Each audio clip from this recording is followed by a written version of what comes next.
Hello viewers, இன்னைக்கு நம்ம பார்க்க போறது Demon Slayer episode 15 part 1.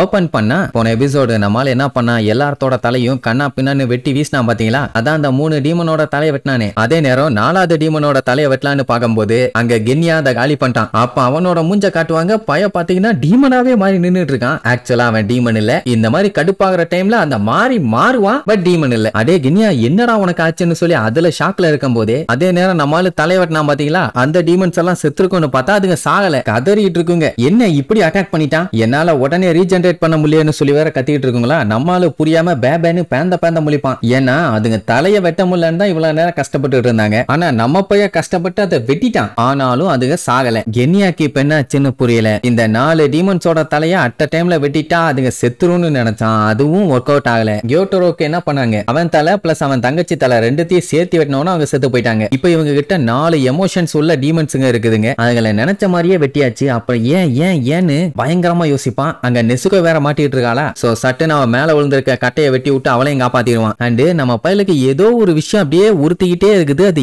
என்னன்னு தெரியல. ஏன்னா புதுசா ஒரு விஷயத்த ஸ்மெல் பண்ணான்ல. அப்ப அதையும் இதையும் கம்பேர் பண்ணி பார்ப்பான். இதுகளோட வைட்டல் ஸ்பாட் இதுங்களோட தலை தான். அதை வெட்டியும் இதுக சாகலைன்னா அப்படின்னா முக்கியமா வேற எதையோ காலி பண்ண வேண்டி இருக்குதுன்னு அவன் ஃபீல் பண்ண அந்த ஸ்மெல்ல இன்னும் கொஞ்சம் டீப்பா அனலைஸ் பண்ணி பார்க்கும்போது தான் புரியுது 5வதா இன்னொரு டீமன் இருக்குன்னு. அப்படின்னா இப்ப அதை கண்டுபிடிக்கணும்ல. சுத்தி முத்தி பார்த்தா இவங்க மட்டும்தான் இருக்காங்க. அந்த டீமன் எங்கேயுமே இருந்த மாதிரி இல்ல. அந்த டைம் தான் கென்யா கழுத்தோட புடிச்சு நீயே எல்லா விஷயத்தையும் பண்ணிட்டு ஓவரா சீன் போட்டுட்டு இருக்காத, நான் தான் அப்பர் ரேங்க தோக்கடிப்பேன், நீ தோக்கடிக்க கூடாது அப்படி இப்படின்னு பயங்கரமா கத்திட்டு இருப்பானா. நம்ம பைய பார்த்துட்டு டேய் நீ ஓவரா கடுப்பாயி என் கழுத்தை உடைச்சிருவ போல, என்னால மூச்சு விட முடியல, பேசாம இருறான். நீ இந்த அப்பர் ரேங்க கொண்டு ஹஷிராவாக கூடாது, நான் தான் அவன், என்ன புரியுதான்னு ஒரு கத்து கத்துவான். மத்தவனா இருந்தா கடுப்பாய் அதெல்லாம் கூடாது, நான் தான் அவன். ஆனா நம்ம பையன் தான் ரொம்ப நல்லவனாச்சே, ஒன்னும் பஞ்சாயத்து இல்ல, தாராளமா நீயே ஹஷிராவா ஆயிக்க, நானும் நெசுகோவும் உனக்கு ஃபுல் சப்போர்ட் தர்றோம், 3 பேரும் சேர்ந்து பந்தாலாம். கண்டிப்பா 5th டீமன் இங்க தான் எங்கயாச்சும் பக்கத்துல இருக்கும், நான் போய் அதை கண்டுபிடிக்கிறேன். அது வரைக்கும் இந்த டீமன்ஸ் எல்லாம் இனி தொல்லை பண்ணாத அளவுக்கு நீ பாத்துக்க. என்ன ஓகேவான உடனே கென்யாகுன்னா தூக்கி வாரி போடும். ஏன்னா டீமன் ஸ்லேயரா இருக்க எல்லாருமே எப்படா அஷிரா வாங்கணும்னு ஆசைப்படுவாங்க. ஆனா அவன் சொன்ன உடனே ஓகே சொல்லிட்டான்ல. அது மட்டும் இல்லாம அவன் கண்ணுல பாத்தீங்கன்னா அப்படி ஒரு தேஜஸ் தெரியுது. அதை பார்த்து அப்படியே மிரண்டு போய் லுக் விட்டு இருக்கும் போது அந்த செக்கிட்டோ அவனோட லைட்னிங்கை யூஸ் பண்ணி அட்டாக் பண்ணுவான். நல்ல வேளை கென்யாவை தள்ளி விட்டுட்டு 2 பேரும் எஸ்கேப் ஆயிடுவானுங்க. இப்ப என்னன்னா தலை வெட்டுப்பட்ட டீமன்ஸ் எல்லாமே மறுபடியும் ரெக்கவர் ஆயிருச்சு. சரி இவங்க எல்லாத்தையும் நீ பாத்துக்க, 5th டீமனை நான் கண்டுபிடிக்கிறேன்னு நம்மால கிளம்பிட்டான். இப்ப என்னன்னா அவங்க 3 பேர்த்தையும் இவங்க 2 பேரும் சமாளிக்கணும். போயிட்டு இருக்கும் போது நம்ம டேஞ்சரோ தெளிவா சொல்லிடுவான், என்ன ஆனாலும் சரி நெசுகவை தப்பித்தவரி கூட வெட்டிராத, அவ டீமன் தான், பட் இருந்தாலும் அவ என்னோட தங்கச்சிம்பான். அவ ஹாய் சொல்லுவா. அப்ப என்ன அவங்க கூட தாறுமாறான சண்டை. இங்க நம்ம பையன் அந்த டீமனை தேடி விரி கொண்டு போயிட்டு இருக்கான். அவனுக்கே நல்லா தெரியும் அவங்க 2 பேர்த்தாலையும் ரொம்ப நேரத்துக்கு தாக்கு பிடிக்க முடியாது. அதனால முடிஞ்ச அளவுக்கு சீக்கிரமா அந்த 5th டீமனை கண்டுபிடிச்சு போட்டு தள்ளணும். அந்த டைம் இந்த கரக்கு இருக்கானே அவன் கையில இருக்க இலைய வச்சு ஒரு ஸ்விங் பண்ணுவான். பாத்தீங்கன்னா ஃபோர்ஸ் அடிச்சு திருக்கி விடும். அது வேற ஒண்ணும் இல்ல, விண்டு பவர். அதை அவன் பண்ணதுனால என்ன ஆகும்னா காத்துல இருந்த சல்பர் ஸ்மெல் எல்லாம் போயிடுச்சு. சோ அப்படி இருக்கும்போது 5வது டீமனை நம்மளால ஈஸியா ஸ்மெல் பண்ண முடியுமே. சோ அப்படி ட்ரை பண்ணுவான். அது காட்டுக்குள்ள உட்கார்ந்துகிட்டு இருக்குன்னு தெரிஞ்சு போச்சு. ஆட அந்த டீமன் வேற எதுவும் இல்ல, அந்த மெயின் டீமன் ஹண்டங்கு.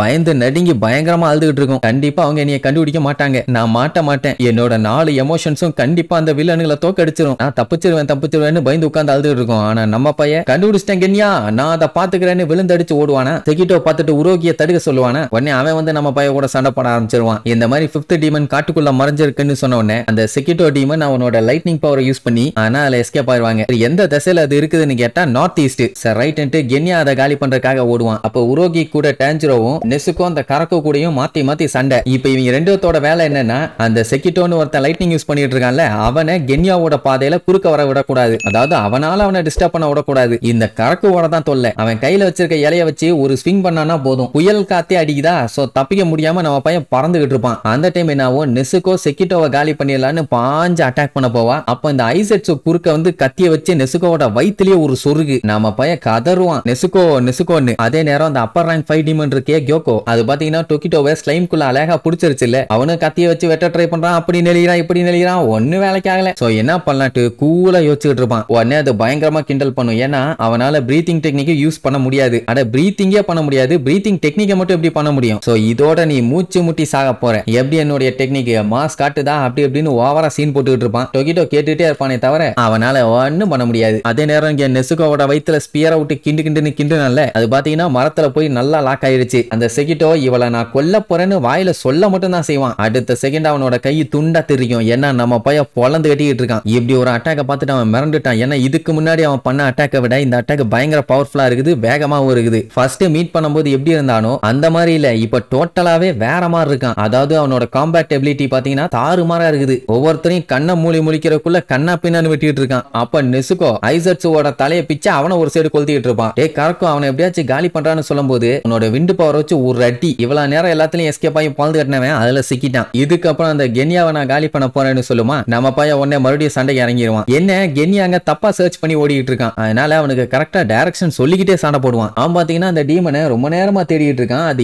எங்க இருக்குன்னே தெரியல. எங்க போனேன்னு சுத்தி முத்தி தேடுவான். அவன் கண்ணு கெட்டின தூரம் வரைக்கும் ஒரு ஈக்காக்கா கூட இல்ல. இங்க இவன் அடி வாங்கிக்கிட்டே ரைட்டு போ லெஃப்ட் போ அங்க போ இங்க போன்னு பர்ஃபெக்ட்டா அவனுக்கு ரூட் சொல்லுவான். அப்படி கரெக்டா போய் அவன் சுத்தி முத்தி பார்க்கும்போது யாருமே இல்ல. அட மூளைகட்ட மூஞ்சூரு எப்ப பார்த்தாலும் மேலைய பார்த்துக்கிட்டு கீழே போடுறான்பா. பார்த்தா அந்த டீமன் பாத்தீங்கன்னா தம்மா கூண்டுக்கு இருக்குது. மெயின் பாடி இத்துணூண்டு இருக்கும்னு அவன் எதிர்பார்க்கவே இல்லை. அட பாவிகளா, இவன் எலி சைஸ் கூட இல்ல. ஆனா இவனுக்குள்ள இருந்து வெளியில வந்தவங்க எல்லாம் அவ்வளவு ஸ்ட்ராங்கா இருக்காங்க. என்னடா நடக்குது இங்க? ஐயோ என்னால தாங்க முடியல. சரி எதுவா தான் என்ன, இவனை போட்டு தள்ளலாம் போதும், அங்க அத்தனை பேர்த்தையும் கொன்றலாம்னு சொல்லிட்டு செம வேகத்துல போய் கத்திய வச்சு கழுத்துல ஒரே போடு, அவ்வளவுதான் நாங்க தான் வின் பண்ண போறோம்னு. அங்கதான் ட்விஸ்ட். தம்மா கூண்டு இருந்தாலும் கத்திய வச்சு வெட்டுனா கத்தி உடையதே தவிர அவன் கழுத்துக்கு ஒண்ணு ஆகல. அவ்வளவுதான் அவனுக்கு தூக்கி வாரி போட்டுச்சு. சொல்ல போனா அவனோட தலையே இவனோட ஃபிங்கர் சைஸுக்கு தான் இருக்குது. அப்படி இருக்கும்போது எப்படி இவ்வளவு ஸ்ட்ராங்கா இருக்கான்னு பதறி போய் கண்ணை வச்சு முதுகுலயே ஒரு போடு. அப்போ அவனுக்கு எதுவும் ஆகாது. ஐயோன்னு சொல்லி பதறிட்டு இருக்கும் போதான் பின்னாடி செக்கிட்டோ பாஞ்சு வருவான். அவனோட கம்ப எடுத்துக்கிட்டு கெனியாக்கு தெரிஞ்சு போச்சு அவன் பின்னாடி இருந்து அட்டாக் பண்ண வரான்னு. அண்ட் அது மட்டும் இல்லாம அந்த அட்டாக்ல இருந்து எஸ்கேப் ஆக முடியாதுன்னு தெரிஞ்சு போச்சு. அப்படின்னா நான் சாக போறேன்னா என்னால என் பாடியை ரீஜெனரேட் பண்ண முடியாது. டே அண்ணா,